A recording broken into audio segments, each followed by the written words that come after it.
किसी जंगल में बहुत सारे जानवर रहते थे। उस जंगल में एक तरफ बहुत सारी झाड़ियाँ थी। इन झाड़ियों में एक बहुत बड़ा सांप रहता था। उस जंगल में एक नदी भी थी। उस नदी के पास एक दुष्ट डायनासोर भी रहता था, जो आए दिन मासूम जानवरों का शिकार करके इन्हें खा जाया करता था। एक दिन एक शेर का बच्चा जंगल में कहीं खो गया। वो बहुत परेशान हो जाता है। वो परेशानी के आलम में ज़ोर ज़ोर से चिल्लाने लगता है। पिताजी, पिताजी, आप कहाँ हो? मैं यहाँ अकेला रह गया हूँ, मुझे अपने साथ ले चलो। शेर के बच्चे की आवाज़ शेर तक नहीं पहुँच पाती, लेकिन पास ही झाड़ियों में छुपे दुष्ट सांप तक पहुँच जाती है। बच्चे की आवाज़ सुनते ही सांप खुशी से झूमने लगता है। सांप मन में सोचता है, अरे वाह, लगता है आज के खाने का प्रबंध तो हो गया। चलो जाकर देखता हूँ। सांप बच्चे के पास जाकर बोलता है, अरे अरे बच्चे, तुम घबराओ नहीं, तुम्हारे पिता मेरे बहुत अच्छे दोस्त हैं, मैं तुम्हें इनके पास लेकर चलता हूँ।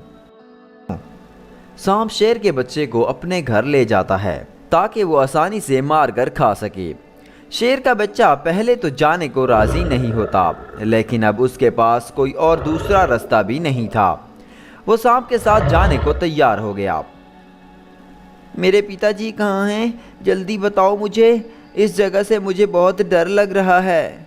बच्चे की ये बात सुनकर सांप आगे से कहता है, अरे मूर्ख, तुमने कैसे सोच लिया मैं तुम्हें तुम्हारे पिताजी के पास लेकर जाऊंगा? मैं तो तुम्हें यहाँ खाने के लिए लेकर आया हूँ। बच्चा बहुत बहादुर होता है। वो सांप से कहता है, तो इस सांप, तुम मेरे पिताजी को नहीं जानते? वो जंगल के राजा हैं, वो यहाँ पर आ गए तो तुम्हें खा जाएंगे। वो यहाँ पर आएंगे तो ना, इतनी देर तक तो मैं तुम्हें खा जाऊंगा। बच्चा जोर जोर से चिल्लाने लगता है और अपने पिताजी को मदद के लिए पुकारने लगता है। सांप शेर के बच्चे को खाने के लिए आगे बढ़ रहा होता है।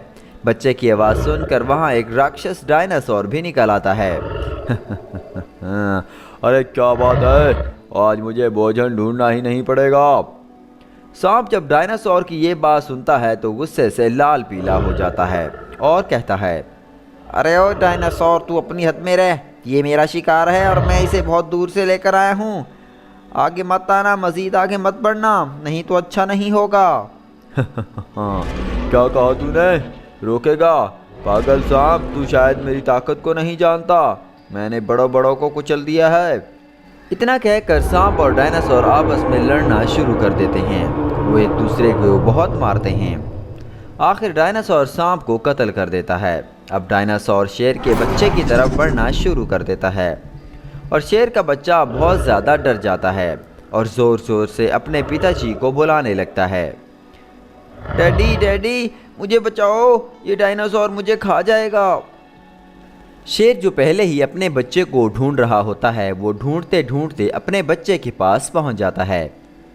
डायनासोर बच्चे को खाने लगता है कि अचानक ऊपर से शेर आ जाता है। अरे अरे डायनासोर, मैं आ गया हूँ, रुक जा, तू मेरे बच्चे को खाएगा? तू मेरा और मेरे बच्चे को कभी कुछ नहीं बिगाड़ सकता। अच्छा, आजा आजा, तू भी आज अपने बच्चे के साथ मेरा भोजन बनेगा। आजा, तुम्हें भी खा जाऊँ मैं। डायनासोर और शेर आपस में लड़ना शुरू हो जाते हैं और बच्चा ये सब कुछ देख रहा होता है। काफ़ी देर लड़ने के बाद शेर डायनासोर को ख़त्म कर देता है और वो अपने बच्चे को डायनासोर से बचाकर घर को निकल पड़ता है और घर पहुंचकर अपने बच्चे को खाना खिलाता है और प्यार करता है और खुशी खुशी से जंगल में रहने लगते हैं।